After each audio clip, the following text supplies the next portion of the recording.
সুপ্রিয় দর্শক, সবাইকে শুভেচ্ছা জানিয়ে আমন্ত্রণ জানাচ্ছি ঢাকা টাইমসের নিয়মিত টক শো আয়োজন মিঠে করায়। আমি মনির হোসেন আছি আপনাদের সাথে। আপনারা জানেন আমরা এই অনুষ্ঠানে দেশের রাজনীতি, অর্থনীতি, সমাজনীতি সহ বিভিন্ন বিষয় নিয়ে আলোচনা করে থাকি এবং এই আলোচনায় যোগ দিয়ে থাকেন দেশের বিশিষ্টজনরা। আজ আমরা আমাদের আলোচনার বিষয় ঠিক করেছি দেশের অর্থনীতি, বিশেষ করে ব্যবসা বাণিজ্যের পরিস্থিতি। এবং এই আলোচনায় অংশ নিতে আমাদের সাথে যোগ দিচ্ছেন সেন্টার ফর পলিসি ডায়ালগ সিপিডির গবেষণা পরিচালক ডক্টর খন্দকার গুলাম মুয়াজ্জেম। আপনাকে স্বাগত জানাচ্ছি আমাদের এই অনুষ্ঠান মিঠে করায়। এবং আমাদের সাথে আরো একজন যোগ দিচ্ছেন দৈনিক সমকালের সহযোগী সম্পাদক জাকির হোসেন। জাকির, আপনাকেও স্বাগত জানাচ্ছি এই অনুষ্ঠানে। ধন্যবাদ আপনাকে। প্রিয় দর্শক, আপনারা জানেন যে গত বছর 5ই আগস্ট আওয়ামী লীগ সরকারের পতনের পর দেশের ব্যবসা বাণিজ্য নিয়ে নানা রকমের কথাবার্তা হচ্ছে, অর্থনীতি নিয়ে নানা রকমের কথা হচ্ছে, অর্থনীতির বিভিন্ন খাত নিয়ে নানা রকমের কথাবার্তা হচ্ছে। তো সেসব বিষয় নিয়েই আমরা আলোচনা করব। শুরুতেই আমি ডক্টর খন্দকার গুলাম মুয়াজ্জেম আপনার কাছে জানতে চাইছি, এক কথায় যদি বলেন দেশের বর্তমান অর্থনীতির অবস্থাটা কেমন? সন্তোষজনক নয়, যদি এক কথায় জানতে চান। কিন্তু আবার যদি বলেন যে এটার জন্য কি পূর্ণভাবে অন্তর্বর্তী সরকার দায়ী, তাও নয়। এই দায়টা আসলে পূর্ববর্তী সরকারের সময়কালে অর্থনীতির যে দুর্বলতা ফুটে উঠেছিল, বিশেষ করে সামষ্টিক অর্থনীতির বিভিন্ন সূচকে দুর্বলতা বেশ কিছুকাল থেকেই দৃশ্যমান। প্রায় 2-3 বছর থেকেই আমরা দেখতে পাচ্ছিলাম যে বৈদেশিক মুদ্রার রিজার্ভের অব্যাহত পতন হচ্ছে, বিনিময় হারের দুর্বলতা চোখে পড়ছে, মূল্যস্ফীতি নিয়ন্ত্রণে রাখা যাচ্ছে না, বিনিয়োগ সেই অর্থে বাড়ছে না, সুদের হার, উচ্চ সুদের হার, যেটা ব্যবসা বাণিজ্যের জন্য সহায়ক নয়। আবার ব্যবসা বাণিজ্য করবার জন্য যে জ্বালানি দরকার, বিদ্যুৎ, গ্যাস, সেগুলো চাহিদা মতো সরবরাহ করা যাচ্ছিল না। ফলে সেই দুর্বলতাগুলো আগের রেজিমেই 2024-2023 সময়কাল থেকে দেখা যাচ্ছিল। মূলত কোভিড পরবর্তী সময়কালে কিছুটা উপরের দিকে উঠে তারপরে আবার স্রোত হতে শুরু করে, এবং সেই স্রোত পরিস্থিতি অন্তর্বর্তী সরকার আসবার পরে, রাজনৈতিক পরিবর্তনের পরেও সেটা অব্যাহত রয়েছে। যদিও যেটা ভাবা হয়েছিল যে হ্যাঁ, ঘুরে দাঁড়ানোর কাজটা দ্রুতই শেষ করা যাবে, কিন্তু ঘুরে দাঁড়ানোর কাজটা এখনো চলছে। বলা যেতে পারে যে এখনো ক্ষতস্থানে পুরোপুরি শুকায়নি, ঘা রয়ে গিয়েছে। ফলে আমরা উচ্চ মূল্যস্ফীতি দেখছি, উচ্চ সুদের হার দেখছি, ব্যবসা বাণিজ্য করবার মতো পরিস্থিতি দেখছি না। একই সাথে আমরা দেখতে পাচ্ছি যে বেকারত্ব বাড়ছে। এইসব সমস্যাগুলো কিন্তু রয়ে গেছে। তো সেই দিক থেকে বলা যেতে পারে এখন পর্যন্ত মানে সন্তোষজনক হবার তো সুযোগই নেই, কিন্তু ঘুরে দাঁড়ানোর জায়গাটাতে সন্তুষ্টি প্রত্যাশা ছিল, সেটাও এখনো আসলে মেটেনি। আপনার কাছে প্রত্যেকটি বিষয় নিয়ে আলাদা আলাদা করে আবারও জানতে চাইবো। এর আগে জাকির, আপনার কাছে জানতে চাইছি, এই যে হতাশাজনক একটি চিত্র যেটি ডক্টর খন্দকার গুলাম মুয়াজ্জেম বললেন যে সন্তোষজনক নয়, এর পেছনে রাজনীতির দায় কতটুকু এবং আমাদের যে যারা অর্থনীতি পরিচালনা করেন প্রশাসক বৃন্দ, তাদের দায় কতটুকু? আপনার মতে কার দায় কতটুকু? মুয়াজ্জেম ভাই তো আগেই বলেছেন যে আমাদের সামষ্টিক অর্থনীতি বেসিক্যালি 2022 সালের পর থেকেই আমাদের সামষ্টিক অর্থনীতির যেটাকে আমরা বলি যে স্থিতিশীলতা, যেটা সেটা নড়বড়ে হয়ে যায়। এবং এটা সিপিডি যে আপনার একটা নির্দিষ্ট সময় অন্তর অন্তর বাংলাদেশের অর্থনীতির যে খুব গভীর একটা পর্যালোচনা করে, সেখানে আমরা দেখেছি যে গত 4-5 বছর ধরেই বাংলাদেশের অর্থনীতির সামষ্টিক অর্থনীতির ভিত্তি নড়বড়ে হয়ে যায়, এবং যেটা 23-24 সালে সেটা ঘুরে দাঁড়াতে পারেনি। তারপরে তো আমাদের একটা ছাত্র জনতার অভ্যুত্থান, সেই সময়টা অর্থনীতির স্বাভাবিক কার্যক্রম বিঘ্নিত হয়।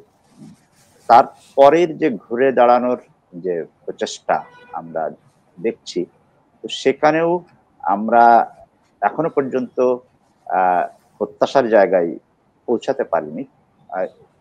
আমি বলবো যে একটা মিক্স পরিস্থিতি আছে। কোনো কোনো জায়গায় আমরা দেখছি যে কিছুটা স্বস্তির জায়গা, বিশেষত আপনি যদি আর্থিক খাতের দুর্নীতির জায়গাটা দেখেন, যে সেই জায়গায় যেহেতু কিছু কাজ হচ্ছে, নতুন অনিয়ম, করাপশন আমার ধারণা যে এটা হয়তো কমছে। আরেকটা জিনিস হচ্ছে যে যেহেতু প্রচুর ইনভেস্টিগেশন, প্রচুর টাস্কফোর্স, প্রচুর রিপোর্ট আমরা দেখতে পাচ্ছি, নতুন করে ব্যাংকগুলোর ব্যালেন্স শিট পর্যালোচনা করা হচ্ছে, তো আগের ক্ষত বেরিয়ে আসছে, সেটা একটা দিক যেটা আমরা হয়তো ফুল পিকচার জানতাম না, সেটা এখন বেরিয়ে আসছে।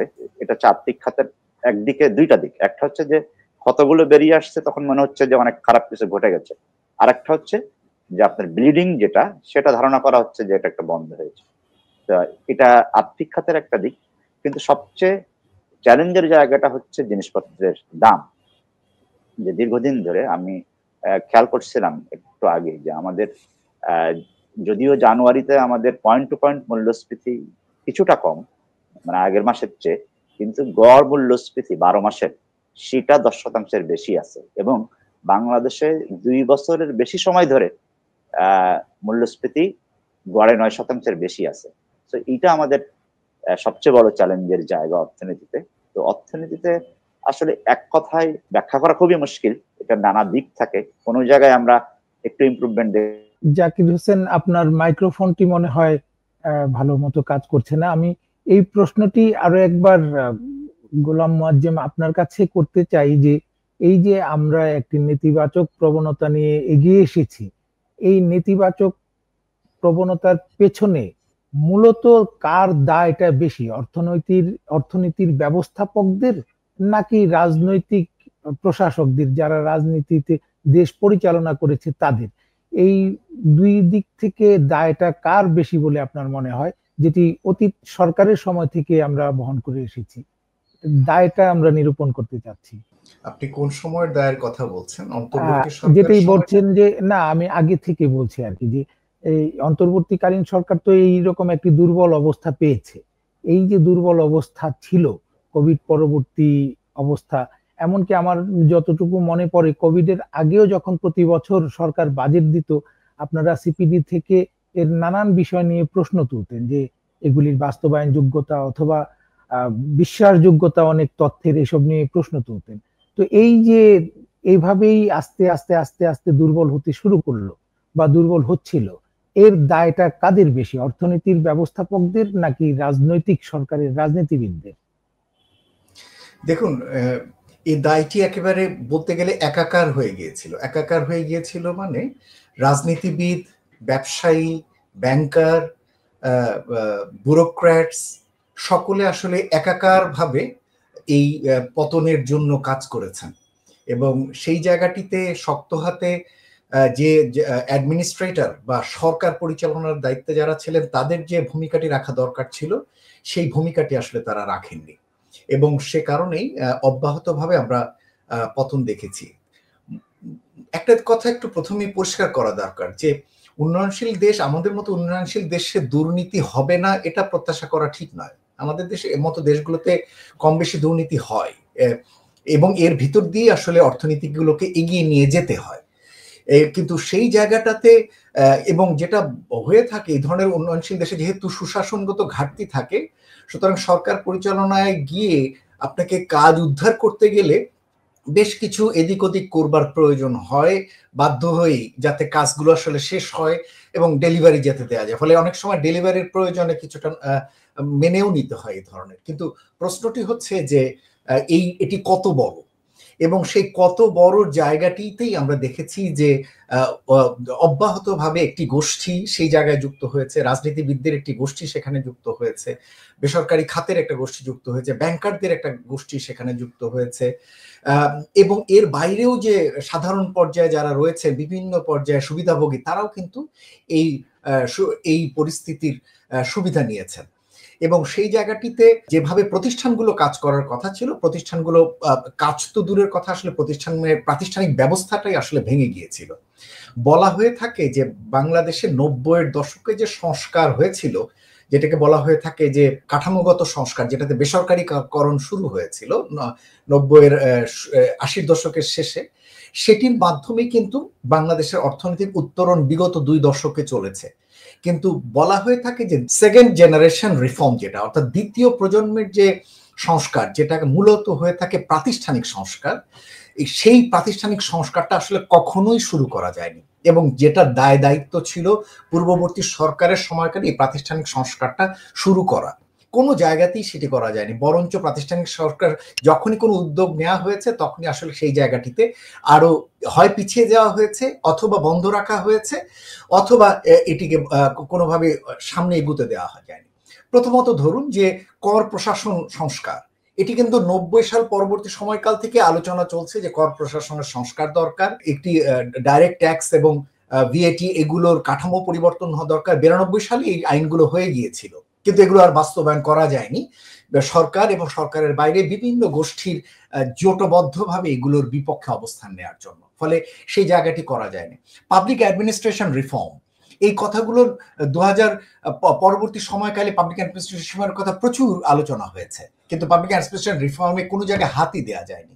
এই যে এখন আলোচনায় আসছে এনবিআর এর ভিতরে থেকে তার এনফোর্সমেন্ট রেসপন্সিবিলিটি এবং তার রেগুলেটরি রেসপন্সিবিলিটি, এটাকে দুটোকে আলাদা করা। দেখুন, আইএমএফ এর শর্ত এই যে এই মুহূর্তে বাস্তবায়ন না করতে পারার একটা বড় জায়গা হচ্ছে এনবিআর এর এই ডিভিশনটা করা যাচ্ছে না, এবং সেটার পিছনে এনবিআর এর নিজেরই হয়তো অনাগ্রহ রয়েছে। সুতরাং এই যে প্রাতিষ্ঠানিক রিফর্মের ক্ষেত্রে আমাদের অনীহা, এটা কিন্তু উত্তরোত্তর চলছে। এমনকি এই অন্তর্বর্তী সরকার পরবর্তী সময়কালেও আমরা দেখছি প্রাতিষ্ঠানিক সংস্কার কিন্তু এগোনো যাচ্ছে না। সুতরাং এই প্রাতিষ্ঠানিক সংস্কার যদি আপনি না করতে পারেন, তাহলে কখনোই আমাদের পরবর্তী উত্তরণ, যেটা অর্থাৎ আমরা উন্নয়নশীল দেশে ঢুকবো অথবা আমরা মিডল ইনকাম ট্র্যাপে পড়বো না, এই জিনিসগুলোর জন্য একটা অব্যাহত গুরুত্বপূর্ণ শর্ত হচ্ছে যে এই সংস্কারের কাজগুলো করা। কিন্তু সেটি আসলে বিগত সরকারের সময়কালে আসলে করা যায়নি। যেমন দেখুন, ব্যাংক কোম্পানি অ্যাক্ট, যখনই এটা ওপেন করা হয়েছে তখনই আরো দুর্বল হয়েছে। এটা শক্তিশালী হয়তো দূরে থাক, আরো এটাকে দুর্বল করা হয়েছে, এবং ব্যাংকের যারা বড় ডিরেক্টরস তাদের পরিবারকে আরো সুবিধা করে দেওয়া হয়েছে। এভাবে কখনো আসলে সংস্কার হয় না। আপনি কখনোই একটি গোষ্ঠী স্বার্থকে মাথায় রেখে এগুলে আপনি কখনোই জাতীয় স্বার্থ অর্জন হবে না। হ্যাঁ, বলা যেতে পারে যে কেন এর ভিতরে কি প্রবৃদ্ধি হয়নি? হয়েছে, এবং এই প্রবৃদ্ধিটিকে বলা হয়ে থাকে যে 90 পরবর্তী সময়কালের অব্যাহত কার্যক্রম এবং বেসরকারি খাতের উত্তরণ, যতটা সেখানে না সরকার ভূমিকা রেখেছে তার থেকে বলা হয় যে বেসরকারি খাতের উত্তরণটি ভূমিকা বেশি রেখেছে, এবং তার মাধ্যমে এটুকু এগিয়েছে। কিন্তু যদি বলেন যে হ্যাঁ এই গতি কি আগামী দিনে আমাদের এগিয়ে যাওয়ার জন্য যথেষ্ট, না, এই গতিতে আমরা আগামী দিনে পারবোই না, বেসরকারি খাতও পারবে না। কেননা চারিদিক থেকে তাকে আইন কানুন ব্যুরোক্রেসি তাকে আষ্টে পৃষ্ঠে তাকে ধরে রাখছে। এমনকি ভুল নীতি এগুলোর কারণে স্বাভাবিকভাবে বেসরকারি খাতের জন্য ন্যূনতম যা দরকার, ঠিক আছে, তার ব্যবসা বাণিজ্য করার জন্য তার জ্বালানির ব্যবস্থা করা দরকার, তার পোর্টের ফ্যাসিলিটিটুকু ঠিক মতো থাকা দরকার, তার লাইসেন্সটি ঠিক মতো দেওয়া, তাকে সে যেন পায় সেটি দরকার। এই জায়গাগুলোকেও তারা আষ্টে পৃষ্ঠে বেঁধে ফেলছে।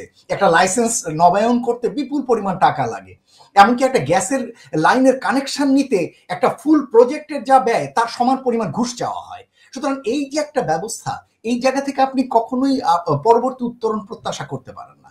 সুতরাং বড় রকমের যতক্ষণ পর্যন্ত না প্রাতিষ্ঠানিক রিফর্ম আমরা না নিতে পারবো, ততক্ষণ পর্যন্ত অর্থনীতির যে বড় উত্তরণ দরকার অথবা দীর্ঘমেয়াদে উন্নত দেশের যে প্রত্যাশা, এটি কখনোই আসলে অর্জন করা যাবে না, এবং সেটা করতে হলে নির্মোহভাবে রাজনীতিবিদদেরই করতে হবে। দুর্ভাগ্যবশত সেই রকম রাজনৈতিক কাঠামো এখনো আমাদের চোখে দৃশ্যমান না, এবং সেটি করতে হলে এই যে বেসরকারি খাতের যারা কিনা গোষ্ঠী গড়ে তুলছেন, এখনো এক ধরনের গোষ্ঠীতান্ত্রিকতার ইঙ্গিত রয়েছে। ভয় পাচ্ছি যে আগামী দিনে হয়তো এই গোষ্ঠীতান্ত্রিকতা এই রাজনীতিবিদদের বা রাজনৈতিক প্রক্রিয়ার উপরে চাপ চেপে উঠবে।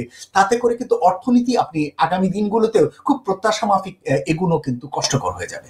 আপনি যেটি বলছিলেন যে আমাদের নীতিগত দিক থেকেই আমাদের দুর্বলতা অনেক আগে থেকেই চলে আসছে, এর বাইরে নতুন কোনো সমস্যা তৈরি হয়েছে কিনা এই অন্তর্বর্তীকালীন সরকার দায়িত্ব নেওয়ার পর থেকে? কারণ আমরা মাঠে ঘাটে শুনছি যে যাকে জিজ্ঞেস করি ব্যবসা বাণিজ্য ভালো নয়, একদম ছোট ব্যবসা থেকে, ছোট দোকানদার থেকে শুরু করে বড় প্রতিষ্ঠান যারা, তারাও বলছে যে ব্যবসা নাই, ব্যবসা বাণিজ্য নাই, কিছুই করা যাচ্ছে না।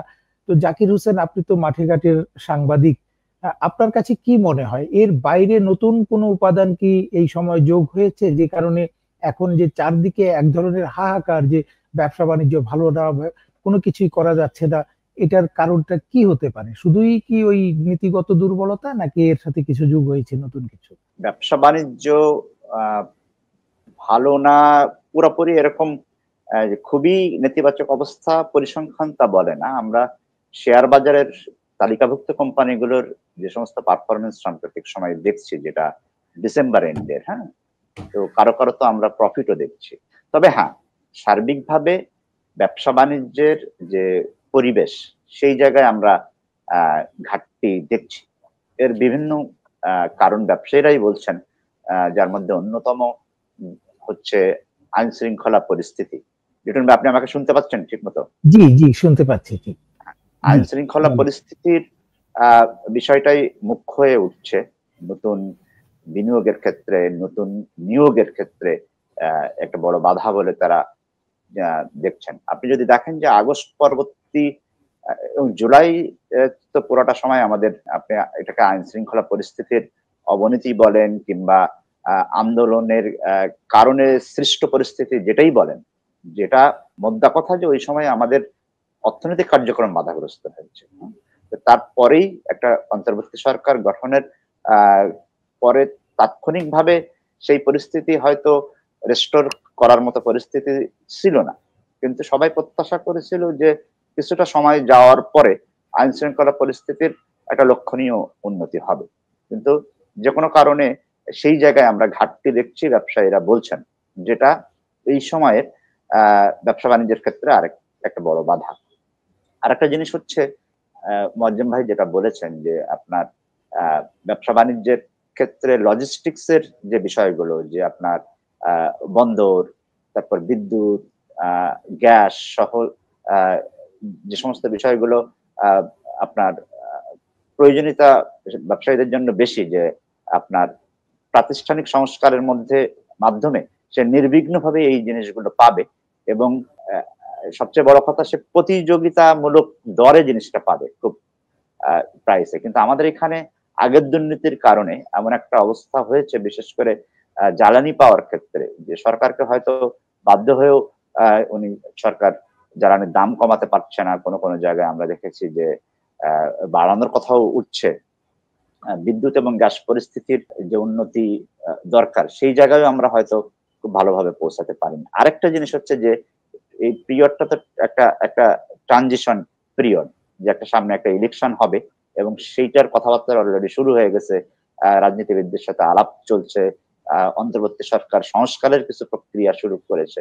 তো বিনিয়োগকারীদের মধ্যে এই সময়টা এক ধরনের ওয়েট অ্যান্ড সি একটা দৃষ্টিভঙ্গি থাকে, যে আমরা দেখি কি পরিস্থিতি দাঁড়ায়, ইলেকশন কবে হয়, হ্যাঁ, এই ইত্যাদি পরিস্থিতি কিন্তু থাকে। তো আমার মনে হয় যে এই সমস্ত বিষয়গুলো ব্যবসা বাণিজ্য সম্প্রসারণের ক্ষেত্রে, একটা ডিসিশন মেকিং এর ক্ষেত্রে একটা নিয়ামক হিসাবে কাজ করে। আর ব্যবসা বাণিজ্যর বর্তমান ব্যবসা বাণিজ্য ভালো কি খারাপ, সেটার ব্যাখ্যা আমি বলবো যে হ্যাঁ, আমরা দেখছি যে আপনার কিছু ক্ষেত্রে হয়তো কোনো কোনো কোম্পানি সেলস ড্রপ করেছে। সেটার একটা অন্যতম কারণ মূল্যস্ফীতি। কারণ খুবই উচ্চ মূল্যস্ফীতি থাকলে মানুষ চাহিদা কমাতে বাধ্য হয়, তার আয়ের সাথে সঙ্গতি না থাকার কারণে। আরেকটা হচ্ছে যে আমরা যে মুদ্রানীতি নিয়েছি, সেটার লক্ষ্য হচ্ছে আপনার প্রবৃদ্ধির তুলনায় মূল্যস্ফীতিকে নিয়ন্ত্রণ করা। এই মুহূর্তে ইকোনমিক অ্যাক্টিভিটিস কিংবা অর্থনৈতিক প্রবৃদ্ধি আমি খুব বাড়াইতে চাই, হ্যাঁ, সেটা কিন্তু সরকার কিংবা বাংলাদেশ ব্যাংকের প্রধান লক্ষ্য না। প্রধান লক্ষ্য হচ্ছে মূল্যস্ফীতি কমানো। কিন্তু সেটা নিয়ে একটা বিতর্ক এখন তৈরি হয়েছে যে মূল্যস্ফীতি কমানোর জন্য বাংলাদেশ ব্যাংক যে সংকোচনমূলক মুদ্রানীতির পথে হেঁটেছে, সেটা হয়তো এই মুহূর্তে সেটার দরকার হয়তো আছে, কিন্তু এর পাশাপাশি যে জিনিসগুলো দরকার, বিশেষ করে বাজার মনিটরিং কিংবা সরকারের ফিসকাল পলিসির দিককার কিছু ব্যবস্থা, সেইগুলার সাথে মুদ্রানীতির সমন্বয়, সেই সব জায়গায়ও হয়তো ঘাটতি থাকতে পারে বলে মূল্যস্ফীতি আমরা কাঙ্ক্ষিত মাত্রায় আনতে পারছি না। মাঝখান দিয়ে যেটা হয়েছে যে মূল্যস্ফীতি কমানোর জন্য সংকোচনমূলক মুদ্রানীতি আমার অব্যাহত রাখতে গিয়ে মার্কেটে আবার সুদের হার বেড়ে গেছে। ব্যবসায়ীরা বলছেন যে সুদের হার বেড়ে যাওয়ার কারণে তার ব্যবসায়ের খরচ বেড়ে গেছে। অন্যান্য খরচ তো আগের থেকেই আছে, বাড়তি খরচ। সেটাও একটা বিতর্কের জন্ম দিয়েছে। যেমন আমাদের গভর্নর সাহেব বলেছেন যে যখন 9%, 10% কিংবা তার নিচেও ঋণের সুদ হার ছিল, তখন তো খুব বেশি আমরা ইনভেস্টমেন্ট যে খুব পিক করেছিল তাও তো দেখিনি। সো বিনিয়োগ সবসময় যে সুদের হারের উপরেই নির্ভর করে তাও না। আসলে অর্থনীতির বিষয়গুলো হচ্ছে এইরকম যে আপনি খুব স্বতঃসিদ্ধভাবেই একটা জিনিস বলতে পারবেন না যে এটার কারণেই এটাই হয়েছে। এটার নানান বিতর্ক থাকে। তারপরেও এটা সবাই মোটামুটি একমত যে মুদ্রানীতি যদি আপনাকে মূল্যস্ফীতির প্রয়োজনে সংকোচনমূলক রাখতে হয়, তবে মূল্যস্ফীতির জন্য অন্যান্য যে বিষয়গুলো দায়ী, উপাদানগুলো দায়ী, সেইখানে আমার মনে হয় যে আরেকটু কাজ করতে হবে, এবং সেখানে বেশ গ্যাপ বাংলাদেশে রয়েছে বলে এখন আমার কাছে মনে হয়। ডক্টর মোয়াজ্জেম, আপনার কাছ থেকে একটু আমাদের রপ্তানি বাণিজ্য সম্পর্কে জানতে চাইছি। বিশেষ করে এই 5 আগস্টের পর অন্তর্বর্তীকালীন সরকার যে দায়িত্ব পালন করছে, এই সময় আমরা দৈনিক সমকালের একটি রিপোর্ট ছিল যে 60টির মতো বড় প্রতিষ্ঠান বন্ধ হয়ে গেছে, রপ্তানিমুখী শিল্প প্রায় সবগুলিই ছিল। এখনকার এই রপ্তানিমুখী শিল্পের কি অবস্থা? রপ্তানির ক্ষেত্রে আপনার এই সময়কালটাকে দুটো ভাগ করে বিবেচনা করলে ভালো। একটা হলো বহিস্থ পরিস্থিতি, আন্তর্জাতিক পট পরিস্থিতি একটি, আর একটা হচ্ছে অভ্যন্তরীণ পরিস্থিতি। দেখুন, বহিস্থ পরিস্থিতিটা বলা দরকার এই কারণে যে এই সময়কালে ইউরোপে উচ্চ মূল্যস্ফীতি ছিল, ফলে ভোক্তা পর্যায়ে তার একটা টান গিয়েছে, এবং সে কারণে আমরা জুলাই আগস্ট সেপ্টেম্বরের দিকে আমাদের তুলনামূলকভাবে কম প্রবৃদ্ধি দেখেছি। অন্যদিকে নির্বাচনের পূর্বে মার্কিন যুক্তরাষ্ট্রেও এক ধরনের ভোক্তাদের এক ধরনের কম ক্রয় এক প্রবণতা ছিল, যেটা নির্বাচন পরবর্তীকালে সেখানে আবার একটা উল্লঙ্ঘন হয়েছে বলে ইঙ্গিত পাওয়া যাচ্ছে বিভিন্ন সূচক থেকে। সুতরাং এরকম একটা মিক্সড ট্রেন্ড থেকে আমাদের বহিস্থ বাজারগুলোর চাহিদা পরিস্থিতির ক্ষেত্রে আমরা পরিবর্তন হতে দেখেছি। আর অভ্যন্তরীণ ক্ষেত্রে যেটি হয়েছে যে যেহেতু রাজনৈতিক অনিশ্চয়তা ছিল, অস্থিরতা ছিল, পরিবর্তন হয়েছে, ফলে বিভিন্ন কারণে আমাদের জুলাই আগস্ট মাসে কিছুটা ডিসরাপশন হয়েছে আমাদের রপ্তানি বাণিজ্যের ক্ষেত্রে। কিন্তু পরবর্তীকালে যেটি হয়েছে যে আইন শৃঙ্খলা পরিস্থিতির অনিশ্চয়তার কারণে অনেক ক্ষেত্রে বায়াররা বাংলাদেশে অর্ডার দেওয়ার ক্ষেত্রে কিছুটা দ্বিধান্বিত ছিল। বিশেষ করে বলা হয়েছে, যেটুকু শুনেছি ব্যবসায়ীদের কাছ থেকে, যে আশুলিয়া বেল্টে যে সমস্ত কারখানা, সেই কারখানা থেকে পণ্য তারা নেবেন না যতক্ষণ পর্যন্ত না এই অস্থির পরিস্থিতি না কমে আসে। তো এর ভিতরে আমরা দেখেছি যে মজুরি সমন্বয় হচ্ছিল না, যেটা এখনো টুকটাক রয়ে গিয়েছে সেটি, আবার ব্যাংকের সাথে লেনদেনের সমস্যার কারণেও অনেক ফ্যাক্টরির সমস্যা হচ্ছিল, সেটি রয়েছে। রাজনৈতিকভাবে যে সমস্ত মালিকরা রয়েছেন আগের সরকারের সঙ্গে সংশ্লিষ্ট, তারা দেশের বাইরে বা বিভিন্ন জায়গায় চলে যাওয়ার কারণে তাদের ব্যাংক ট্রানজাকশন সমস্যা হচ্ছিল। এরকম বেশ কিছু কারখানা কিন্তু সে সময় ছিল, সমস্যাপূর্ণ ছিল। ফলে কারখানাগুলো যতটা না বহিস্থ চাহিদার চেয়ে তার থেকে বেশি অভ্যন্তরীণ অনিশ্চয়তার কারণে এটা প্রভাবিত হয়েছিল। এবং সে কারণেই দেখবেন যে ডিসেম্বর পরবর্তী এই সময়কালে এসে এখন আমরা আবার 2 অঙ্কের ঘরে সামগ্রিক প্রবৃদ্ধিতে চলে যেতে পেরেছি। তার মানে হচ্ছে যে আমাদের ওভারঅল রপ্তানি আসলে এখনো, আবার বলবো যে ভালোর দিকে রয়েছে, যদিও সেই ভালো সুবিধাটি সব ধরনের কারখানা হয়তো নিতে পারেনি। বিশেষ করে যদি আমি আশুলিয়া বেল্ট বলি, অথবা ব্যাংকের সাথে যে সমস্ত কোম্পানিগুলোর সমস্যা ছিল তারা, এবং রাজনৈতিকভাবে মালিক যারা ছিলেন তারা, এই ধরনের কিছু বিশেষ কোম্পানির ক্ষেত্রে আমরা এই সমস্যাটি দেখেছি। তবে আগামী দিনের জন্য সেটি হলো যে আমাদের এই ধারাটি হয়তো সামনের দিনগুলোতে অব্যাহত থাকবে, কিন্তু আবার একই সাথে বৈদেশিক লেনদেন পরিস্থিতি স্থিতিশীল, এখনো পুরোপুরি স্থিতিশীল না থাকার জন্য কিন্তু অনেক সময় বায়াররা কিছুটা অস্বস্তিতে ভোগেন যে হ্যাঁ, অর্ডার নিয়ে তারা এলসি খুলে পণ্য আমদানি করে, কাঁচামাল আমদানি করে সাপ্লাই দিতে পারবে কিনা, অথবা গ্যাসের যদি দাম বেড়ে যায় বা বিদ্যুৎ যদি ঠিকমতো সাপ্লাই না পায় গ্রীষ্মের সিজনে, তাহলে আবার অর্ডার নিয়ে আবার আটকে যাবে কিনা, এরকম কিছু অনিশ্চয়তা রয়েছে। কিন্তু আবার তার ভিতরে আবার আরেকটা ইতিবাচক ঘটনা হচ্ছে ট্রাম্প প্রশাসনের সঙ্গে চায়না এবং সামগ্রিকভাবে এক ধরনের রেস্ট্রিকটিভ রেজিম যেভাবে চিন্তা করা হচ্ছে, ট্রাম্প ট্যারিফ রেজিম যেভাবে চিন্তা করছেন তারা, তাতে করে তার কিছু সুবিধা হয়তো সাময়িক কিছু সুবিধা আবার আমাদের এখানেও আসতে পারে, যেটা আগেও আমরা বাইডেন প্রশাসনের সময়কালেও কিছুটা দেখেছিলাম বা ট্রাম্পের আগের প্রশাসন সময় দেখেছিলাম। ফলে সব মিলে যেটা বলা যায় যে আগামী দিনের জন্য রপ্তানি এখন পর্যন্ত ইতিবাচক, নির্ভর করছে হলো জ্বালানির সরবরাহ, এলসি খোলবার সক্ষমতা সেটি। ফলে আমার কাছে মনে হয় যে আমরা অভ্যন্তরীণ সমস্যাগুলো যদি কাটিয়ে উঠতে পারি, বহিস্থ কারণগুলো আমাদের জন্য খুব প্রতিবন্ধকতা হবে না। তো অভ্যন্তরীণ কারণগুলির মধ্যে একটি আপনি নিজেই যেটি বলছিলেন যে যারা রাজনীতির সাথে সম্পৃক্ত ছিল, বিশেষ করে বিগত সরকারের রাজনীতির সাথে, তাদের কলকারখানাগুলি কাজ করতে পারছে না বা চলতে পারছে না, তাদের ব্যাংকের কারণেই হোক অথবা আইন শৃঙ্খলার কারণেই হোক। আমরা তো প্রায়ই দেখছি যে যারা আওয়ামী লীগের সমর্থক ব্যবসায়ী বৃন্দ ছিলেন, শিল্পপতি ছিলেন, তাদের কলকারখানাগুলিতে তারা যেতে পারছেন না। শুধু ব্যাংকের কারণে নয়, স্থানীয় আইন শৃঙ্খলার কারণেও, হয়তোবা ভিন্ন রাজনৈতিক দলের লোকজন এখন সেখানে হামলা চালাচ্ছে।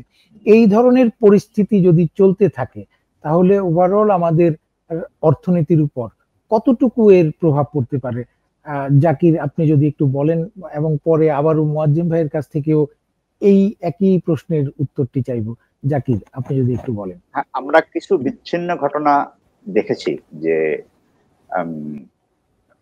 রাজনীতিবিদ, তিনি ব্যবসায়ী, তার কারখানায় হামলা হয়েছে। আবার এরকমও ঘটেছে যে গ্রেপ্তার হওয়ার কারণে তার কারখানা পরিচালনার ক্ষেত্রে সমস্যা হয়েছে, কারখানা কোনো কারণে বন্ধ করতে হয়েছে। এরকম 3 থেকে 4টা বড় ঘটনা রয়েছে।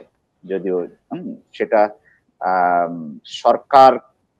সরকারকে এটাকে বিশেষভাবে কিছু লোকজনকে দায়িত্ব দিয়ে, প্রশাসক বসিয়ে, এরকম নানা তৎপরতার মধ্য দিয়ে এগুলোকে ঠিক করারও আমরা উদ্যোগ দেখছি।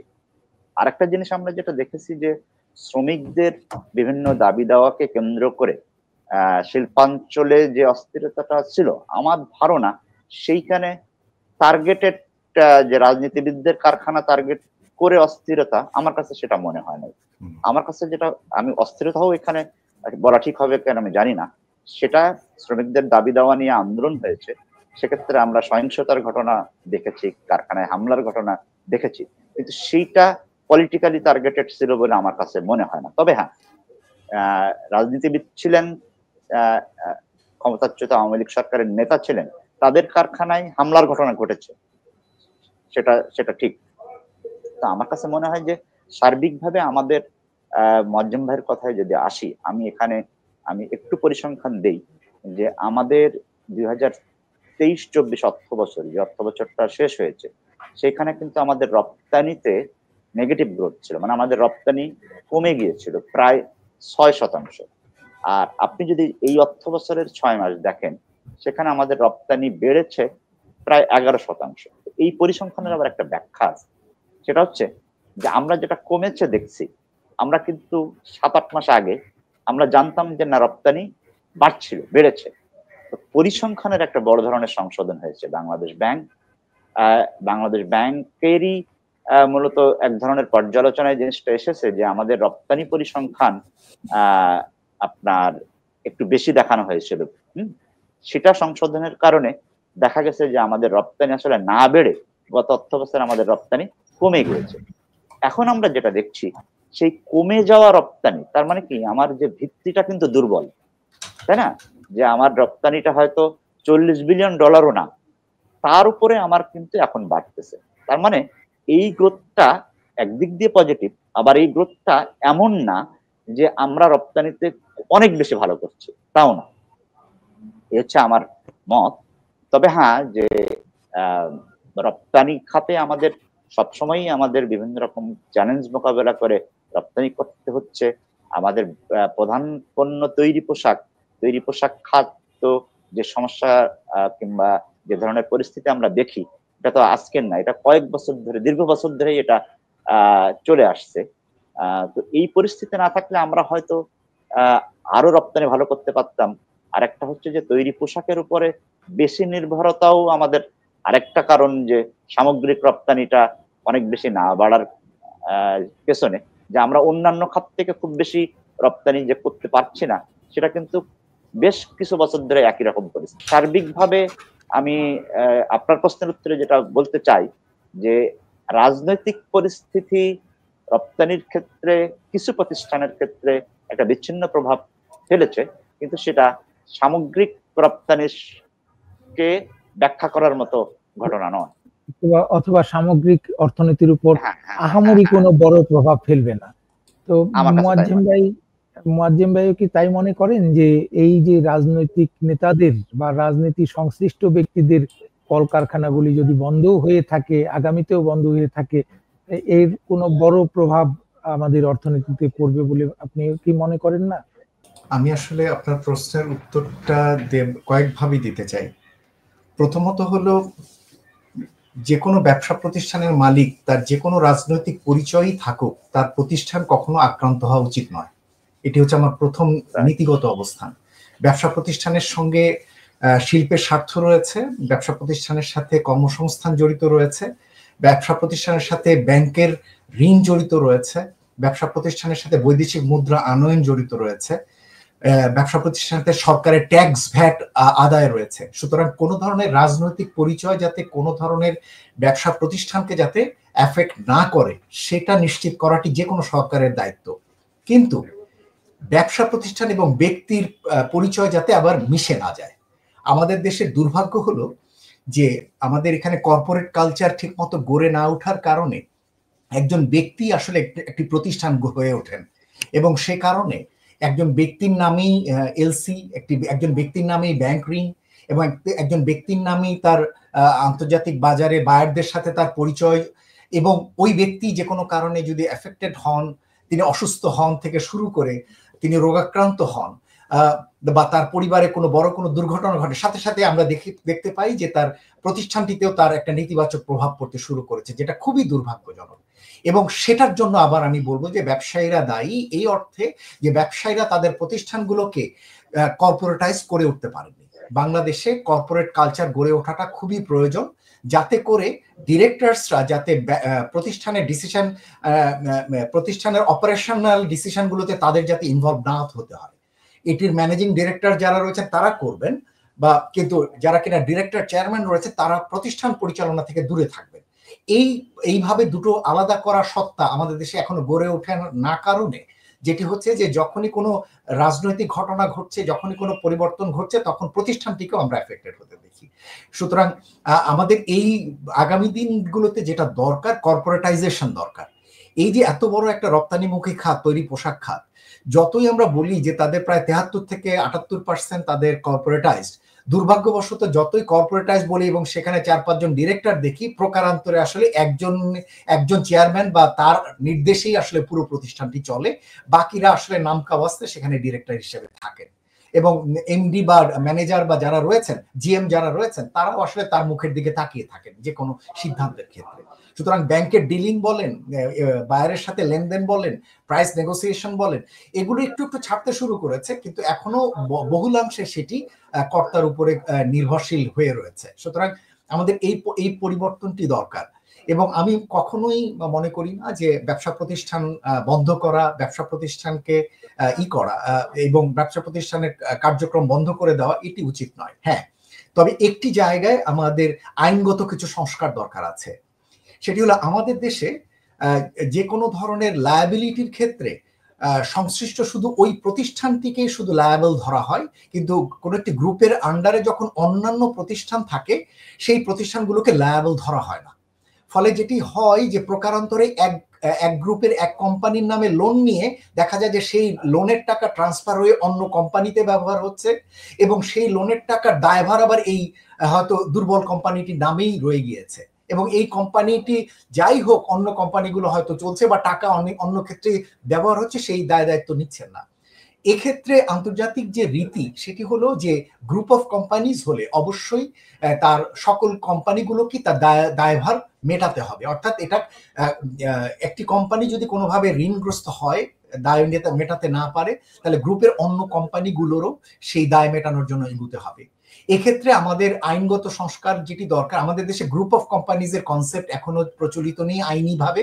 আমাদের গ্রুপ অফ কোম্পানিজের কনসেপ্টটি আইনি কাঠামোতে আনা দরকার, এবং যে কোনো কোম্পানির লায়াবিলিটি ওই গ্রুপের উপরে ইকুয়ালি যাতে ইনফোর্সেবল হয় সেটি দেখা দরকার। কিন্তু আবারও বলছি, ইকুয়ালি ইনফোর্সেবল হওয়া মানে প্রতিষ্ঠান বন্ধ করা নয়, রাজনৈতিকভাবে চাপ দিয়ে বন্ধ করা নয়। আমি এটি পুরোপুরি বিরোধী। আমি মনে করি যে কোনো ব্যবসা প্রতিষ্ঠান যাতে সুস্থভাবে স্বাভাবিকভাবে তার ব্যবসা কার্যক্রম পরিচালনা করতে পারে, সেটি নিশ্চিত করা যে কোনো রাজনৈতিক সরকার বা যে কোনো সরকারের দায়িত্ব। ব্যবসা বাণিজ্য এগিয়ে নেওয়ার ক্ষেত্রে তাদের প্রধান শক্তি হচ্ছে ব্যাংকিং ব্যবস্থা। আপনারা গত 7-8 বছর যাবতই আমাদের যে ব্যাংকিং খাত এর নানা রকমের সমালোচনা করে আসছিলেন যে ব্যাংকিং খাত পরিচালনা দুর্বলভাবে হচ্ছে এবং সেটি দুর্বৃত্তায়ন ঘটছে, এটি আপনারা অর্থনীতিবিদগণ অভিযোগ করে আসছিলেন। এই অন্তর্বর্তীকালীন সরকার গঠনের পর এই ব্যাংকিং খাতকে আবারও সঠিক পথে নিয়ে আসার জন্য যেসব উদ্যোগ নেওয়া হয়েছে, তাতে করে কতটুকু সঠিক পথে আনা গেছে, বা খুব শিগগিরই এই খাতটি মাথা তুলে দাঁড়াতে পারছে বলে মনে করেন কিনা? এটি দুজনের কাছেই প্রশ্ন। প্রথমে যদি মুয়াজ্জিম ভাই আপনি দেন, এরপরে জাকিরের কাছ থেকেও জানতে চাইব। আমি বলবো যে বর্তমান অন্তর্বর্তী সরকারের ভিতরে যিনি সবচেয়ে ভালোভাবে তার দায়িত্ব বুঝেছেন এবং করছেন তিনি হচ্ছেন গভর্নর মহোদয়, এবং তিনি এখন পর্যন্ত ব্যাংকিং খাতের সমস্যাগুলোকে চিহ্নিত করে এগুলোর ক্ষেত্রে বেশ কিছু উদ্যোগ নিয়েছেন। বৈদেশিক লেনদেনের ক্ষেত্রে কিছু উদ্যোগ নিয়েছেন, ব্যাংকের ডিরেক্টরস চেঞ্জ করেছেন, ইন্ডিপেন্ডেন্ট ডিরেক্টরস এনেছেন, বোর্ড অফ ডিরেক্টরস এর পরিবর্তনের উদ্যোগগুলো নিয়েছেন একই সাথে, এবং এর মাধ্যমে আমাদের কাছে মনে হচ্ছে যে আপাতভাবে হলেও ব্যাংকের যে রক্তক্ষরণ হচ্ছিল, সে রক্তক্ষরণটি অনেকটা পুরোপুরি বন্ধ হয়নি, অনেকটা বন্ধের দিকে গিয়েছে। শুরুতে তিনি বলেছিলেন যে তিনি কোনো ব্যাংকে টাকা ছাপিয়ে সহায়তা করবেন না। আমরা মনে করছিলাম যে তিনি সেই জায়গাটিতে স্থির থাকবেন, কিন্তু পরবর্তীতে দেখা গেল যে সামাজিক চাপে বলি বা রাজনৈতিক চাপে বলি বা বিভিন্ন গোষ্ঠীর চাপে বলি, যে পুনরায় কেন্দ্রীয় ব্যাংক টাকা ছাপিয়ে অন্তত ইসলামিক ঘরানার যে ব্যাংকগুলোর দুর্বল অবস্থা তাদেরকে কিছুটা হলেও অপারেশন চালিয়ে যাবার মতো একটা দিকে যাচ্ছে। এই মুহূর্তে একটা গুরুত্বপূর্ণ উদ্যোগ চলছে যে এই ব্যাংক, কিছু ব্যাংকের আসলে আর্থিক পরিস্থিতি কি অবস্থায় রয়েছে, যাতে এগুলো আসলে ঘুরে দাঁড়ানোর মতো জায়গায় আছে কিনা, নাকি এগুলো আসলে বন্ধ করে দিতে হবে। আমার কাছে যদি মত চান, আমার কাছে মনে হয় যে বাংলাদেশে ব্যাংকের সংখ্যা কমানোটা জরুরি হয়ে পড়েছে। আমাদের মতো একটি দেশে এইরকম একটি ছোট অর্থনীতিতে, যেটা ভারতের অর্থনীতির বিবেচনায় যেটা 17 গুণ ছোট, অথবা আমাদের চেয়ে 17 গুণ বড় তারা, এরকম একটা অর্থনীতিতে 62টা ব্যাংক বা 61টা ব্যাংকের কোনো প্রয়োজন নেই। এবং সুতরাং এই যে রাজনৈতিক বিবেচনায় বিগত সরকারের সময় ব্যাংকের পর ব্যাংক দেওয়া হয়েছে, সেই ব্যাংকগুলোতে সুশাসন নিশ্চিত করা যায়নি, এবং যারা ডিপোজিটার তাদের সাথে প্রতারণা করা হয়েছে এবং তাদেরকে আকৃষ্ট করা হয়েছে ভুল তথ্য দিয়ে, এবং সেই দায়ভার এখন সরকারকে নিতে হচ্ছে, ডিপোজিটারদের নিতে হচ্ছে। কিন্তু যদি বলেন যে এখন উপায় কি, গভর্নর মহোদয় সম্ভবত চেষ্টা করছেন আমানতকারীদের স্বার্থ সুরক্ষা করে কিভাবে একটা মোটামুটি বেরিয়ে আসা যায়। কিন্তু আমার কাছে যেটি মনে হয় যে আমানতকারীদের সুরক্ষা উনি দিতে চান ভালো, কিন্তু ব্যাংককে যেন আবার সুরক্ষা না দিতে চান।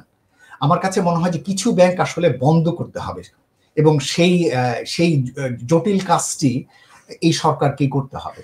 সেক্ষেত্রে এই কাজটি কিভাবে করলে আমানতকারী এবং অন্যান্য যারা কিনা ব্যাংকের কাছে পাওনাদার রয়েছেন তাদের স্বার্থ সুরক্ষা করে, এবং তার ভিত্তিতে কিভাবে আসলে এগুলো বন্ধ করা যায়, সেই উপায়টি দরকার।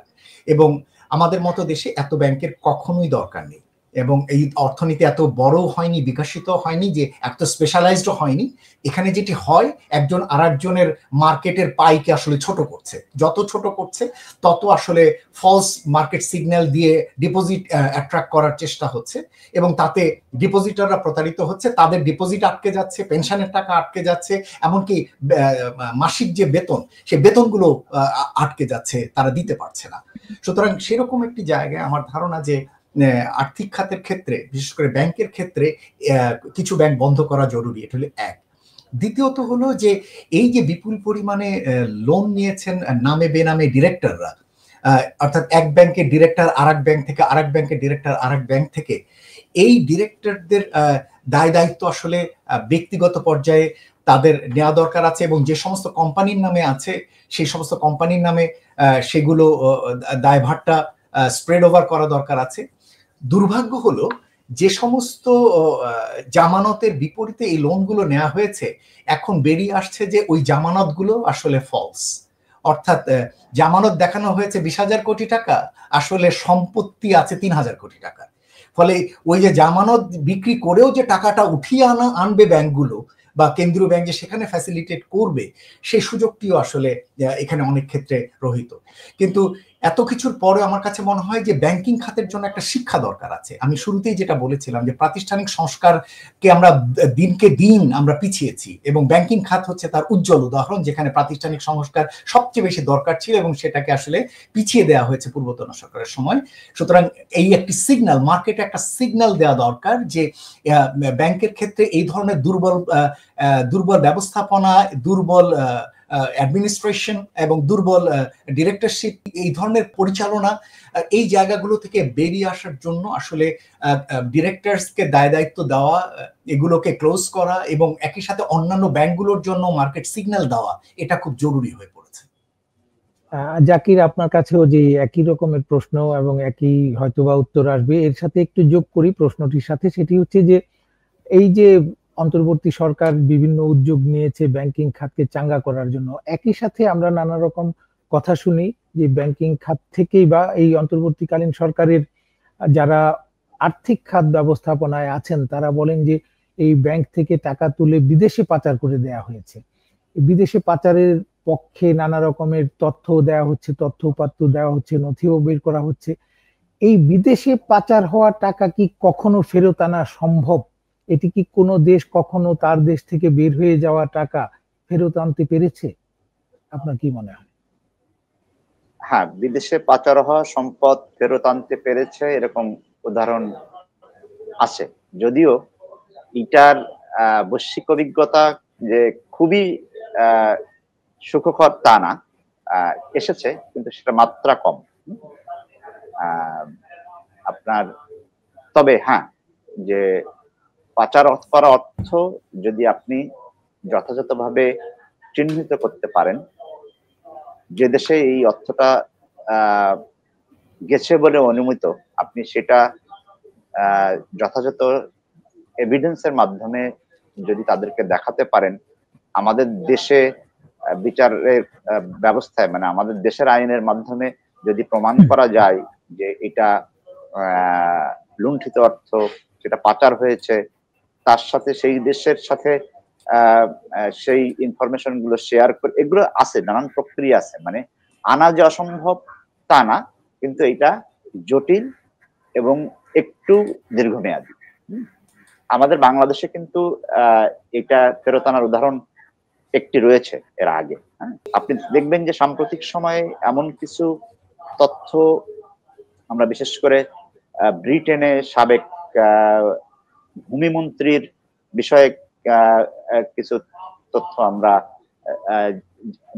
অনুসন্ধানী সাংবাদিকতার মাধ্যমে জানতে পেরেছি যে মোটামুটি ভাবে এটা ধারণা করা যায় যে উনি সেখানে যে সম্পদ গড়েছেন, উনি যেহেতু বাংলাদেশে তার ব্যবসা বাণিজ্য ছিল এবং ব্রিটেনে তিনি ব্যবসা করে সেটা করেননি বলে প্রাথমিকভাবে মনে করা হচ্ছে যে বাংলাদেশের সম্পদ তিনি পাচার করেছেন। এরকম কিছু দৃষ্টান্ত কিন্তু আমরা মোটামুটি ভাবে কিছু এভিডেন্স পাওয়া যাচ্ছে। তো এটার উপরে বাংলাদেশ ব্যাংক একটা টাস্ক ফোর্স করেছে। বাংলাদেশ ব্যাংক যে 3টে টাস্ক ফোর্স করেছে তার মধ্যে একটা হচ্ছে অর্থ ফেরত আনা সংক্রান্ত।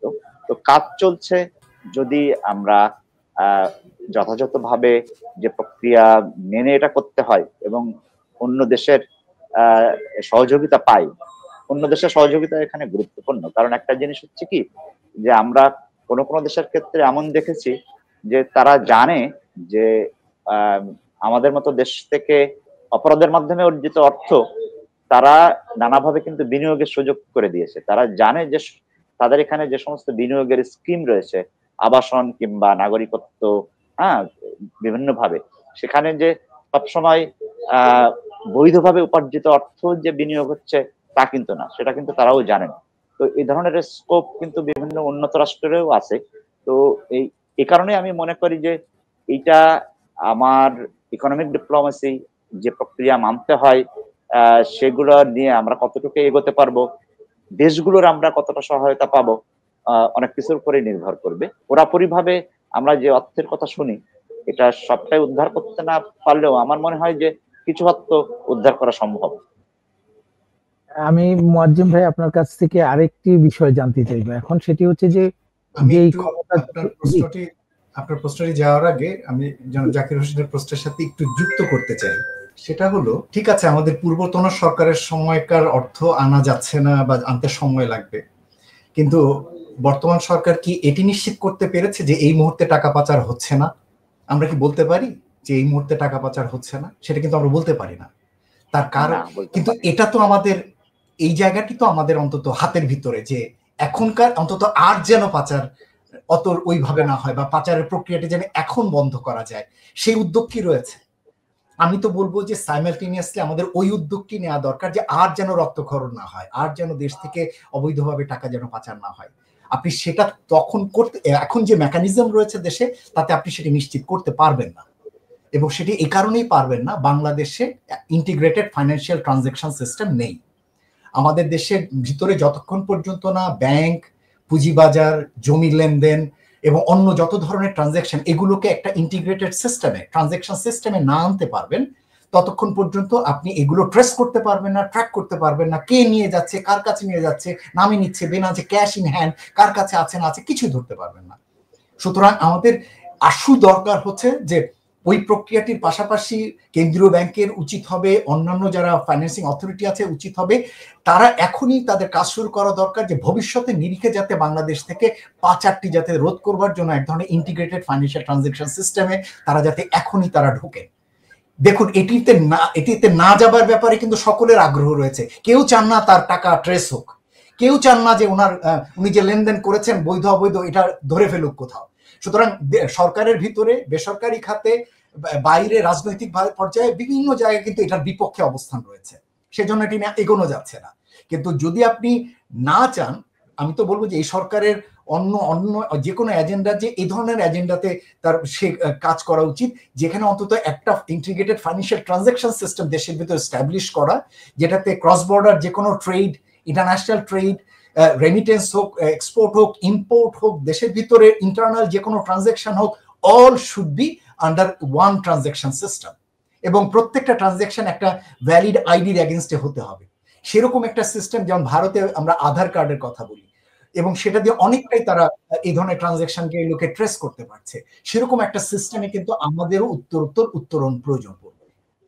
এটুকু আমি যে নতুন প্রশ্নটি করতে চেয়েছিলাম সেটি হচ্ছে যে বিগত আওয়ামী লীগ সরকার শেষ দিকে তার শেষ 4-5 বছরে প্রায় বলে আসতো যে বিশ্বব্যাংক কিংবা আইএমএফ তাদের উপর নানা রকমের চাপ সৃষ্টি করলেও তারা তাদের সেই চাপ উপেক্ষা করে চলতে পেরেছে, তাদেরকে খুব একটা গোনায় ধরেনি, অনেকটা বাংলা ভাষায় আমরা যেটি বলি আর কি, যে গোনায় ধরেনি। এখন অন্তর্বর্তীকালীন সরকারের সময় আমরা দেখছি যে যখন বিভিন্ন শতাধিক পণ্যের উপর নতুন করে ভ্যাট আরোপ করা হলো, সবাই বলল যে এটি আইএমএফ এর চাপেই করা হয়েছে। তো এখন বিশ্বব্যাংক এবং আইএমএফ এর চাপটি আগের চাইতে কিরকম, আদৌ সেটি চাপ মনে করেন কিনা, এবং এই চাপের আমাদের অর্থনীতিতে কেমন প্রভাব ফেলবে এই চাপ? দেখুন, বিশ্বব্যাংক বা আইএমএফ কে আমরা যতই গালাগালি করি, প্রয়োজনের সময় কিন্তু তাদের সাথে আমাদের ডিলিং এ যেতেই হয়। আমাদের বিশ্বব্যাংক মাল্টিল্যাটারাল ডেভেলপমেন্ট এজেন্সি হিসেবে সবচেয়ে বড় ডেভেলপমেন্ট পার্টনার আমাদের এখানে। সুতরাং তাদের নিয়ে সাথে আমরা আইএমএফ এর সাথে যখন আমাদের ব্যালেন্স অফ পেমেন্টস এ কোনো বড় রকমের ক্রাইসিস তৈরি হয়, তখন আমরা পূর্বেও গিয়েছি এবং যে কোনো দেশই যায়। সুতরাং এটি ওই অর্থে না। যেটি তাদের সাথে আমাদের মাঝে মাঝে বেঁধে যায় সেটা হচ্ছে বিশ্বব্যাংক বা আইএমএফ এর ভিতরে অনেকটাই আসলে pro private sector led, pro competitive একটা এজেন্ডা কাজ করে, যেটা অনেক সময় দেশের কনটেক্সটের সাথে অনেক সময় মেলানো কষ্টকর হয়। কেন পলিটিশিয়ানদের দেশের মানুষকে বুঝিয়ে সুঝিয়ে যেহেতু চলতে হয়, তো সেটা অনেক সময় অ্যাকোমোডেট করাটা তাদের জন্য ডিফিকাল্ট হয়। কিন্তু এই যে বিগত সরকারের শেষকালীন সময়কালে যখন আমরা দেখছিলাম যে ব্যালেন্স অফ পেমেন্টস উত্তরোত্তর নেমে আসছে, দুর্বল হচ্ছে, বৈদেশিক মুদ্রার রিজার্ভ যখন কমে আসছে, তখন আমরাও টের পাচ্ছিলাম যে এমন কিছু সংস্কার না করলেই না, যাতে এই ম্যাক্রো ইকোনমিক স্ট্যাবিলিটিটা যাতে আবার পুনরায় ফিরে আনা যায়। এবং সেক্ষেত্রে বিগত সরকারের সময় যেটা হয়েছিল, যে যেহেতু সংস্কার বিরোধী ছিল বলা যেতে পারে, সুতরাং এই ধরনের উদ্যোগগুলো যতই সিভিল সোসাইটি থেকে আমরা বলেছি, ততই তারা এগুলোকে পাশ কাটিয়ে গেছেন, যতই গুরুত্ব তারা উপলব্ধি করেছেন, কিন্তু উদ্যোগগুলো নিতে চাননি, অথবা রাজনৈতিক বিভিন্ন পক্ষের ডামাডোলে এই উদ্যোগগুলো অনেকের ভিতরে থাকলেও, কিছু ইতিবাচক মনোভাব থাকলেও সেই উদ্যোগগুলোর দিকে তারা যাননি। ফলশ্রুতিতে যেটা হয়েছে যে সামষ্টিক স্থিতিশীলতা ক্রমশ দুর্বল থেকে দুর্বলতা হয়েছে। তখন কিন্তু আমরাও সিপিডি থেকে বলেছিলাম যে এই মুহূর্তে সরকারের আসলে IMF এর সহযোগিতা নেওয়া দরকার, কেননা যতটা না টাকার জন্য তার থেকে বেশি হচ্ছে এমন কিছু সংস্কার প্রস্তাবনা তখন করার দরকার হবে, রিফর্ম দরকার হবে, যেগুলো না করলেই না, যেগুলো আসলে 90 দশকের সংস্কার বা 2000 সালের সংস্কার, যেগুলো করছিল না সরকার, এগুলো 20 বছর আগের সংস্কার, যেগুলো না করে করে ফেলে ফেলে ফেলে ফেলে এত দূর আসা হয়েছে, এইগুলো এখন করার প্রয়োজন আছে বলে আমাদের কাছেও মনে হয়েছে। সে কারণে আমরাও তাদের এই জায়গাগুলোকে স্বাগত জানিয়েছি। হাউএভার, যেটা হয়ে থাকে যে কোনো ধরনের প্রেসক্রিপশন যখনই আপনার কাছে আসবে, আপনি দেখবেন যে আপনি কি কি ধরনের সংস্কারের চুক্তিতে স্বাক্ষর করছেন। সুতরাং সেই স্বাক্ষরিত চুক্তির ক্ষেত্রে আপনার কোনো জায়গায় পলিটিক্যালি প্রেশার হবে কিনা, আপনি আসলেও সেটি অর্জন করতে পারবেন কিনা, এটি দেখবার বিষয়। এই যে 100 পণ্যের উপরে ভ্যাট আরোপ হয়েছিল, পরে কিছু পণ্য ছাড় দেওয়া হলো, কিছু সার্ভিস প্রোডাক্টের উপর থেকে ছাড় দেওয়া হলো, আবার দেওয়া হলো, এবং তার মাধ্যমে বলা হচ্ছে 11,000 কোটি টাকার মতো রাজস্ব আদায় বাড়বে, কেননা রাজস্ব সরকার ঘাটতিতে রয়েছে। আমাদের প্রশ্নটি আসলে অন্য জায়গায়। আমাদের প্রশ্নটি ছিল অবশ্যই সরকারের রাজস্ব দরকার, কেননা রাজস্ব খুব দুর্বল ভিত্তির উপরে গেছে। জনাব জাকির জানেন যে মাত্র 2.7% সম্ভবত প্রবৃদ্ধি ছিল। এনবিআর রাজস্ব তো নেতিবাচক প্রবৃদ্ধির মধ্যে ছিল। সরকার কিন্তু এডিপি বাস্তবায়ন করতে পারছে না টাকা নাই বলে, রাজস্ব নেই বলে। সুতরাং সরকারেরও আসলে টাকা দরকার ছিল, সেটাও আমরা উপলব্ধি করছি। কিন্তু প্রশ্নটি হলো যে আপনি এই টাকাটা কিভাবে আদায় করতে যাচ্ছেন। সেই জায়গাটিতে আমি দেখছি যে সহজ পন্থায় আপনি যাচ্ছেন ইনডাইরেক্ট ট্যাক্সে, অর্থাৎ ভ্যাট সার্ভিসগুলোর উপরে অথবা গুডসের উপরে, এবং সেখানে কিছুটা সচেতনতার সাথে যেটা চেষ্টা করা হয়েছে, আরবান মিডল ক্লাস বা আরবান লেড যারা, তাদেরকে টার্গেট করা হয়েছে।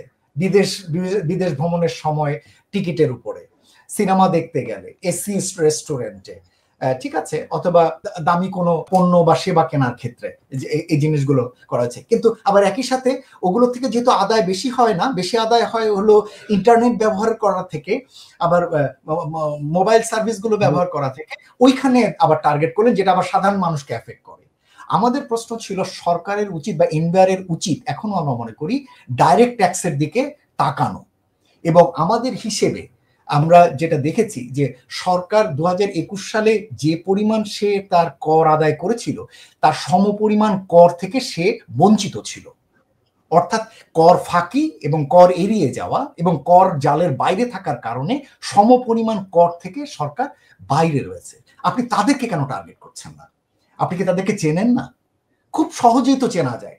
গ্রামের একটা দোকান, এই বিশাল বড় মুদি দোকান, মনোহারি দোকান, গ্রামের একটা ডায়াগনস্টিক সেন্টার অথবা শহরের একটা ডায়াগনস্টিক সেন্টার, বড় বড় এই মোটরসাইকেলের শোরুম, এগুলো কি আপনার চোখে পড়ে না? এগুলো প্রত্যেকেই তো কোটি কোটি টাকা ট্রানজেকশন করছে। তাদেরকে কেন আপনি ট্যাক্সের ফাইলগুলো কেন দেখছেন না? ফলে আপনাকে কর জাল বাড়াতে হবে। কর জাল না বাড়িয়ে, কর ফাঁকি না ধরতে পারলে আপনি আসলে এখানে পারবেন না। সেই জন্য আমাদের এই জন্য আমি বলছিলাম যে একটা ইন্টিগ্রেটেড ফাইন্যান্সিয়াল ট্রানজাকশন সিস্টেম হলে আপনার জন্য কর এড়িয়ে যাওয়া ডিটেক্ট করা সহজ হতো, কর ফাঁকি ধরা সহজ হতো, এবং কর জালের বাইরে কারা কিনা করযোগ্য তা ধরতেও সহজ হতো। সুতরাং ওরকম একটা ট্রানজাকশন সিস্টেমে আমাদের যেতে হবে। আপনি জানেন যে কিছুদিন আগে যে এনবিআর এবং ICB, chartered accountant of Bangladesh, institute of chartered Bangladesh, তারা কিন্তু একটি এগ্রিমেন্ট করেছে। এগ্রিমেন্ট করে যেটা হয়েছে যে উভয়ের কর্পোরেশনগুলোর বা কোম্পানিগুলোর ফাইন্যান্সিয়াল রিপোর্টগুলো তারা একজন আরেকজনের সাথে শেয়ার করছে। এবং তখন বেরিয়ে আসছে যে এনবিআর এর জন্য যে ফাইলগুলো জমা দেওয়া হয় কোম্পানিগুলো বা বিভিন্ন প্রতিষ্ঠানে, আর আইসিবির মাধ্যমে যেগুলো ইভালুয়েট হয়, তার মধ্যে বিস্তর ফারাক। অর্থাৎ সেখানে মানে ব্যাংকে দেয়া তথ্য এক, এনবিআর এর তথ্য দেওয়া এক, আর অন্যান্য পারপাসে ফিনান্সিয়াল রিপোর্ট করা হয় আর এক। এই যে different type of financial reporting, এটা থেকে কিন্তু আমাদের বেরিয়ে আসতে হবে। এই ফলস ফাইন্যান্সিয়াল রিপোর্ট করা হয়, তার মাধ্যমে কর ফাঁকি দেওয়া হয়, কর জালের বাইরে রয়ে গেছে তাদের, একই লোককে আমরা টার্গেট করছি, একই কোম্পানিকে বারবার টার্গেট করছি, কিন্তু বাইরে যে বিপুল পরিমাণ কোটিপতি রয়ে গেছে তাদেরকে ধরছি না, তাদেরকে আনার চেষ্টাও করছি না। এই জায়গাগুলো তো করতে হবে। সুতরাং কর জাল বাড়াতে হলে ইন্টিগ্রেটেড সিস্টেমে যেতে হবে, এবং তার জন্য ওই যে বিন নম্বরের ইন্ট্রোডাকশন, যদি ব্যবসা হয়, যে 3 নম্বরে হয়, যদি ব্যক্তি হয়, তো এগুলো তো আসলে আনতে হবে। আমরা 2018 সালে একটা কাজ করেছিলাম হাইয়েস্ট ডাটার উপরে, এবং সেখানে দেখেছিলাম যে প্রায় 67% কোটিপতি, মানে কোটি টাকার উপর আয় করেন, এরা করজালের বাইরে সারা দেশে। আপনি চিন্তা করতে পারেন যে আয় করেন প্রচুর লোক, এখন কিন্তু কোটি টাকা আদায় করার লোক কিন্তু গ্রামেও রয়েছে। সুতরাং তাকেও, কারণ এখন তো বাংলাদেশে তো আর সাবসিস্টেন্স এগ্রিকালচার না, এখন এটা কমার্শিয়াল এগ্রিকালচার, এবং অ্যাগ্রোবেসড ফার্মিং, অ্যাগ্রোবেসড ইন্ডাস্ট্রি অনেক গ্রো করেছে, তো তাদেরকে তো জালে আনতে হবে। সুতরাং এগুলো যদি আমরা করতে পারি তাহলে ডাইরেক্ট ট্যাক্স কালেকশনের মাধ্যমেও সরকারের রাজস্ব আদায় সম্ভব। সুতরাং আইএমএফ এর কথা যদি বলেন তাহলে আমি বলবো যে আইএমএফ এর লাইন বাই লাইন কিন্তু সেটাও নাই। আইএমএফ বলেছে কর রাজস্ব বাড়াতে, ফাইন, কর রাজস্ব বাড়াতে হবে, কিন্তু মিডিয়াম অফ কর রাজস্ব বাড়ানোটা যেন ইনডাইরেক্ট ট্যাক্স না হয়, মিডিয়াম অফ কর রাজস্ব যেন হয় ডাইরেক্ট ট্যাক্সকে কিভাবে প্রায়োরিটি দেওয়া যায়, সেই জায়গাটা কিভাবে বাড়াবো সেটি সরকার নির্ধারণ করবে, যে কোনটি আমাদের দেশের জন্য জুতসই সেভাবেই করা উচিত হবে। আমি একটু ভিন্ন বিষয়ে যেতে চাই। জাকির, আপনি যদি আগে বলেন যে দেশের বর্তমান কর্মসংস্থান পরিস্থিতিটি কেমন। আমরা প্রায় দেখছি যে লোকজনের চাকরির জন্য আন্দোলন হচ্ছে, নানা রকমের বিদেশে যাওয়াও আগের চাইতে কমে গেছে, প্রবাসী যে জনশক্তি রপ্তানি সেটিও কমে গেছে। সার্বিকভাবে কর্মসংস্থান পরিস্থিতি এখন কেমন? দুজনের কাছেই প্রশ্ন। প্রথমে যদি জাকির এই প্রশ্ন।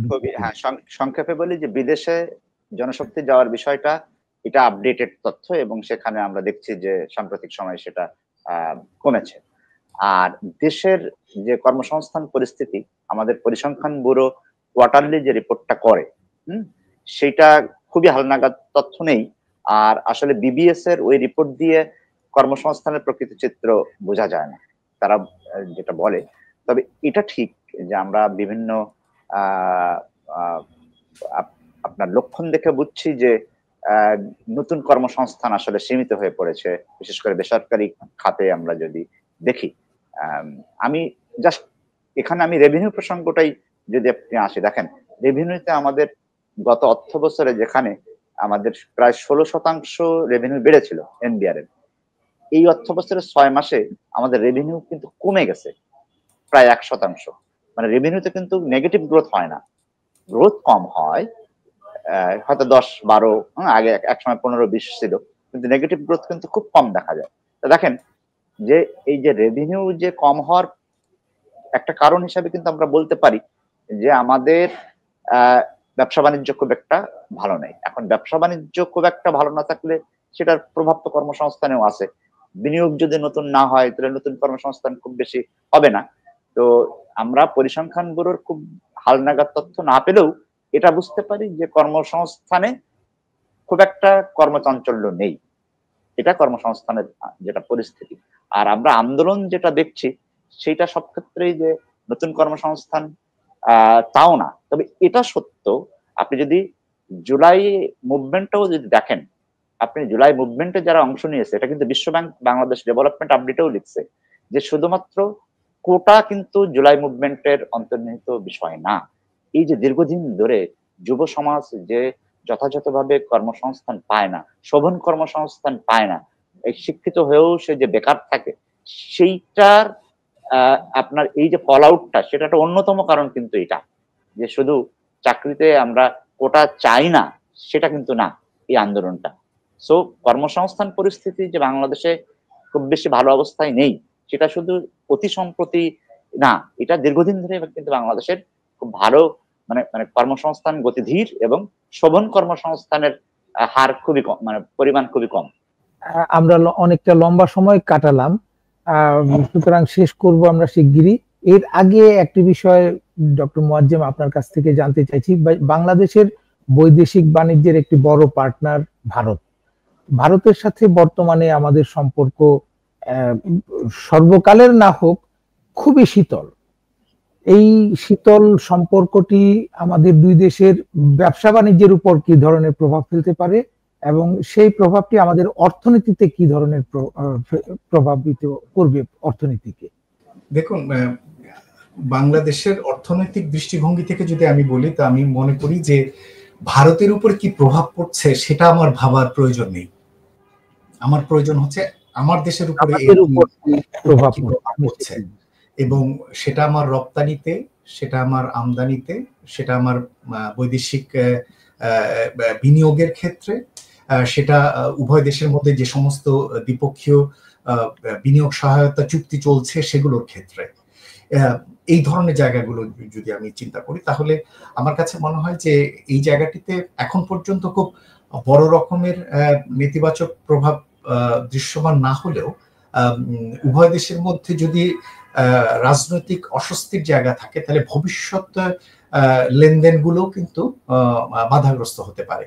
মনে রাখা দরকার যে ভারত থেকে কিন্তু আমরা চাল ডাল তেল কিন্তু সেই অর্থে আনি না। এটা কিন্তু আমাদের ভারত থেকে টোটাল আমদানির 5% নিচে।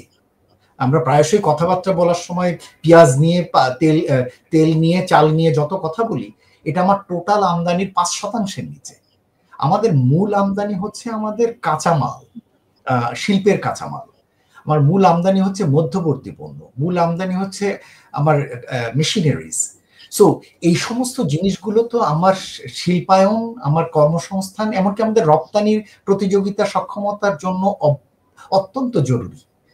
এমনকি অনেক ক্ষেত্রে কিন্তু ব্র্যান্ড বা বায়ার যারা কাজ করে তারা কিন্তু অনেক সময় শর্ত দিয়ে দেয় যে ওই বায়ারের বা ওই সাপ্লায়ারের জিনিস ব্যবহার করতে হবে, এবং সেইটা কিন্তু চীনের ক্ষেত্রেও যেমন সেটা রয়েছে, এটা আমাদের পার্শ্ববর্তী দেশ ভারতের ক্ষেত্রেও সেই ধরনের কিছু কমপ্লায়েন্স রিকোয়ারমেন্ট আছে যে হ্যাঁ ওদের জিনিসগুলো তোমরা ব্যবহার করবা। সুতরাং সেই জায়গাটা আমাদের জন্য অনেক গুরুত্বপূর্ণ। সুতরাং এবং আরেকটা গুরুত্বপূর্ণ হচ্ছে পার্শ্ববর্তী দেশ হিসেবে যে কোনো পণ্য লেনদেন করাটা সহজতর, আপনি খুব দ্রুত সময়ে জিনিসগুলো পেতে পারেন, সেটা যেমন আমাদের জন্য সহজ, আবার রপ্তানি করতে গেলেও আমাদের জন্য এটা সহজতর। আমরা কিন্তু উত্তর দেখছিলাম যে ভারতে আমাদের রপ্তানি বাড়ছে, প্রায় $2 বিলিয়ন মতো রপ্তানি আমাদের ভারতে হয়েছে। এখন আমরা আশঙ্কা করছি যে রপ্তানি কিন্তু কিছুটা হলেও কমে যেতে পারে। আমাদের মনে রাখা দরকার যে ভারতে এমন ধরনের কিছু পণ্য আমরা রপ্তানি করি যেটির বাজার কিন্তু অন্য জায়গায় সেই অর্থে নেই। আমাদের অপ্রচলিত পণ্যের বাজারের একটা বড় বাজার কিন্তু হলো ভারত। সেটা আমরা ইউরোপে নিয়ে গেলে কিন্তু আমার দেশের পাট নেবে না ওই অর্থে, ঠিক আছে? বা এখানে আমরা হাইড্রোজেন পারঅক্সাইড তৈরি করি, যেটা আমরা আবার রপ্তানি করি পার্শ্ববর্তী দেশে, অথবা আমরা অনেক ধরনের অ্যাগ্রোবেস প্রোডাক্টস তৈরি করি যেগুলো ভারতের মার্কেটে এবং এথনিক কনজিউমারদের জন্য অন্য মার্কেটে পাঠাই। সুতরাং আমাদের রপ্তানি বাড়ানো দরকার, এই কারণে আমাদের লেনদেন ইমপ্রুভ করার জন্য দরকার। সুতরাং আমি মনে করি যে কোনো কারণেই হোক রাজনৈতিক সম্পর্কের একটা স্থিতিশীলতা দরকার উভয় দেশের ভিতরে। পার্থক্য তো অবশ্যই থাকতে পারে, উভয় দেশের মধ্যে রাজনৈতিক পার্থক্য থাকতে পারে, কিন্তু স্থিতিশীলতাটা দরকার, যাতে উভয় দেশের সাথে বাণিজ্য বিনিয়োগ করবার ক্ষেত্রে যাতে একটা আশ্বস্তির মধ্যে তারা এই কাজগুলো করতে পারে, সেই জায়গাটি আমাদের নিশ্চিত করা দরকার। এবং রাজনৈতিক পার্থক্য থাকবে, সেইটা রাজনীতির মাঠে রাজনীতিবিদরা সেটা দেখবেন, কিন্তু অর্থনীতির জায়গায় সেটির যেন প্রভাব ন্যূনতম থাকে, সেই চেষ্টাটি যেন অন্তর্বর্তী সরকারের সময়কাল, এমনকি নির্বাচনোত্তর নতুন যে সরকার আসবে তার কাছেও সেই প্রত্যাশাটি আমাদের থাকবে। আমাদের আসলে আরো অনেকগুলি বিষয় ছিল আলোচনার জন্য, কিন্তু এরই মধ্যে আমরা 1 ঘন্টা পার করে দিয়েছি। আজকে আর এই আলোচনা আমরা আর লম্বা করব না। আমরা আশা করব আগামীতে আপনাকে আরো একদিন পাবো যেসব বিষয় আজকে আলোচনা করতে পারলাম না সেগুলি আলোচনার জন্য। তো ধন্যবাদ জানাচ্ছি ডক্টর খন্দকার গোলাম মোয়াজ্জেম আপনাকে, এবং কৃতজ্ঞতা জানাচ্ছি আপনি আপনার আজকের যে ব্যস্ততার মধ্যে আমাদেরকে সময় দিয়েছেন এই জন্য। ধন্যবাদ জানাচ্ছি এবং কৃতজ্ঞতা জানাচ্ছি জাকির হোসেন আপনাকেও, কারণ এই সময়টি আপনাদের পত্রিকার সবচেয়ে ব্যস্ততম সময়, এই সময়টি আমাদেরকে দিয়েছেন। দর্শক আপনাদেরকেও ধন্যবাদ জানাচ্ছি এই অনুষ্ঠান দেখার জন্য, এবং আগামীতে এই অনুষ্ঠান দেখার আমন্ত্রণ জানিয়ে আজ বিদায় নিচ্ছি। সুস্থ থাকুন, ভালো থাকুন।